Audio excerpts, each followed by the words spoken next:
December 8th, 2026. That's when Fetty Wap walks free. The man behind Trap Queen, the one-eyed kid from Paterson who had the whole world singing 1738, just got his release date bumped up again. First it was March 2027, then January now, December 2026. He'll be home for Christmas next year, 3 years behind bars for running a multi-million-dollar drug ring that moved over 100 kilograms of cocaine from California to Long Island. The same dude who told us about cooking crack with his Trap Queen was actually living it. Today we're breaking down the whole story. How Fetty went from number 2 on the Billboard Hot 100, 509 in a Minnesota prison, the arrest that shocked hip-hop, the trial that exposed everything, and what this early release really means for one of the 2010's most tragic fall. Let's get into it. I did like 2.5 million in jury.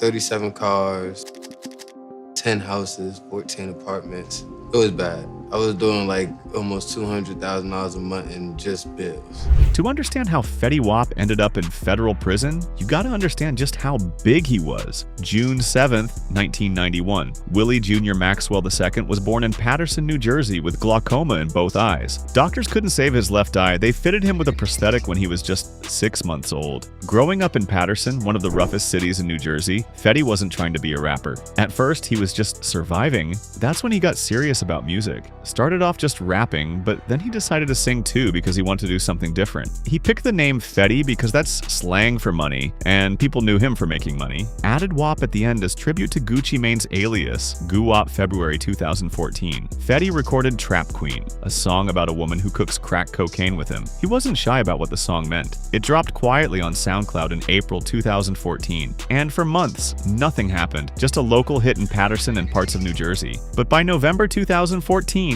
something changed. Bobby Shmurda, who was hot off his own viral hit Hot Nigga, posted himself singing along to Trap Queen on Instagram. That's when it started spreading. By December 2014, Fetty signed with 300 Entertainment, the label founded by music industry heavyweights Liar Cohen and Kevin Liles. The deal came with Atlantic Records distribution. Early 2015, Trap Queen exploded nationwide. The song climbed all the way to number 2 on the Billboard Hot 100 in May 2015. It went gold in April, platinum less than a month later. Kanye West called it his favorite song. Jay-Z and Beyoncé were spotted dancing to it. Taylor Swift brought Fetty on stage to perform it. Rihanna said it was the last song she bought. Then came 6, 7, 9 and My Way, both cracking the top 10. Drake hopped on the My Way remix. During the week of July 26, 2015, Fetty matched records set by Eminem and Lil Wayne. He became the first male rapper with 3 songs in the top 20 of the Billboard Hot 100. Since Eminem did it in 2013 with his 4th single Again, he became the first artist in the Hot Rap Songs chart's 26-year history to have his first 4 entries in the top 10 simultaneously. September 25th, 2015, his self-titled debut album Fetty Wap dropped and went straight to number 1 on the Billboard 200. It moved 129,000 units in the first week, with 75,484 in pure sales. He was 24 years old from Paterson, New Jersey, with a prosthetic eye and a sing rap style that nobody else was doing. He was on top of the world. He had arrived. But the momentum didn't last. After 2015, the hits dried up. No more top 10 records. His second album kept getting delayed. By 2019, he was doing smaller shows. In an interview with Fat Joe, Fetty admitted the people around him weren't experienced. He called it homeboy management. The money wasn't coming in like it used to, and that's when things went left. Like, hold. I'm like, what the f*** do that mean? So you try to take money out and they're like, oh no, there's a hold on it. Yeah. Fetty Wap is due back in court on Long Island to face federal drug charges. He was arrested last October during a music festival at City Field, accused of running a nationwide drug trafficking ring. The rapper was also arrested earlier this month in a separate case. The 31-year-old is accused of calling someone on FaceTime back in December, showing a firearm and threatening their life. October 28th, 2021, Rolling Loud, New York at City Field in Queens. Fetty Wap was scheduled to perform that night. He never made it to the stage. FBI agents arrested him right there at the venue before he could go on. The crowd had no idea what was happening. The charges were serious conspiracy to distribute and possess controlled substances, heroin, fentanyl, and cocaine. Fetty Wap and 5 other defendants were accused of running a drug trafficking operation that moved more than 100 kilograms of deadly drugs between June 2019 and June 2020. This wasn't some small-time operation. According to prosecutors, they were using the U.S. Postal Service to mail narcotics. They had drivers with cars that had hidden compartments transporting mass quantities from California to the East Coast. The drugs would hit Suffolk County on Long Island, then get distributed to dealers across Long Island and New Jersey. One of Fetty's co-defendants was Anthony Sinja, a 23-year-old New Jersey corrections officer from Passaic. The feds were hitting everybody involved. U.S. Attorney Breon Peace said the organization deliberately contributed to the opioid epidemic that was tearing communities apart. FBI Assistant Director Michael Driscoll said, "The fact that they arrested a chart-topping rap artist and a corrections officer showed just how deep the drug trade had gotten." Fetty pleaded not guilty at first. He posted a $500,000 bond and got released. But there were conditions. He couldn't leave the tri-state area. He couldn't possess any firearms or weapons. He couldn't violate any federal, state, or local laws. He violated them. December 2021, just 2 months after getting out. According to prosecutors, Fetty got on a FaceTime call with another individual. He threatened to kill him, called him a rat, and he was holding what looked like a gun during the call. The feds found out about it and came for him again. August 2022. Fetty was arrested for the second time. His $500,000 bond was revoked. He wasn't getting out this time. He stayed locked up from that point forward, waiting for his case to move through the courts. By this point, the writing was on the wall. Fetty was facing a mandatory minimum of 5 years in prison and a maximum of life if convicted on all charges. The reality was setting in. He was 31 years old, a father of 6 children, and staring down serious federal time. In August 2022, while sitting in custody, Fetty Wap pleaded guilty to conspiracy to possess and distribute 500 grams or more of cocaine, just one count. The plea deal spared him from the possibility of life in prison, but he still faced serious time. Well, now to a developing story. Rapper Fetty Wap under arrest on federal drug charges. He was arrested yesterday at Citi Field. He's one of 6 indicted for conspiracy to distribute more than 100 kilograms of controlled substances. Sources tell Pix 11 News the rapper was also dealing drugs from the parking lot at the festival. The defense attorney said that her client is innocent and that this is all just a misunderstanding. She's looking forward to clearing it all up soon. 2023, federal court in Central Islip, New York. Fetty Wap stood before U.S. District Judge Joanna Siebert in a tan jumpsuit for his sentencing hearing. Music industry icon Kevin Liles showed up to support him. So did friends and family. But this wasn't going to be easy. Prosecutors asked for 7 to 9 years. They didn't just cite the drug trafficking charges. They went after his music. They called it an aggravating factor that Fetty had used his fame and platform to glamorize the drug trade. They specifically mentioned Trap Queen, the song that made him famous, pointing out that it's literally about cooking crack cocaine. They even brought up Sweet Yams, a song he dropped in November 2022 while awaiting sentencing. Prosecutors argued he was still promoting the lifestyle. Fetty's lawyers pushed back. They argued for leniency, but Judge Siebert wasn't having it. She scolded him from the bench, saying despite his background and everything he overcame, he threw it all away. Before the sentence came down, Fetty spoke. He apologized. He said he hurt his community, people who looked up to him, his family, and himself. He said he was truly sorry for any pain he caused. Then Judge Siebert handed down the sentence. 6 years in federal prison, 5 years of post-release supervision after that. It was more than the mandatory minimum, but less than what prosecutors wanted. Fetty was 31 years old. By the time he got out, he'd be pushing 38. His career momentum from 2015 would be a distant memory. His 6 children would grow up with their father behind bars. The same judge who sentenced him made it clear this was about accountability. You had everything, and you chose to throw it away. Anthony Sinja, the corrections officer who was part of the operation, got 72 months in March 2023. 2 other co-defendants pleaded guilty and were awaiting sentencing. The entire operation was dismantled. Fetty was sent to FC Widi Sandstone, a low-security federal facility in Minnesota. His original release date was set for March 13th, 2027, but that would soon change. Most you saw like in your account, you're like, what the f? The most I saw in my account? Yeah, just 22. Huh? 22. Like 22, Yeah. like 22 million? Yeah. Holy shit. Did like 2.5 million in jewelry. 37 cars, 10 houses, 14 apartments. It was bad. I was doing like almost $200,000 a month in just bit. The early release. September 2025. The first change happened quietly. Fetty Wap's release date got moved up from March 13th, 2027 to January 8th, 2027. 2 months shaved off his sentence. It wasn't huge, but it was something. The Bureau of Prisons didn't explain why. These things happen in the federal system for various reasons. Good behavior, program participation, credits for time served. but nobody made a big announcement about it. Then, November 14th, 2025.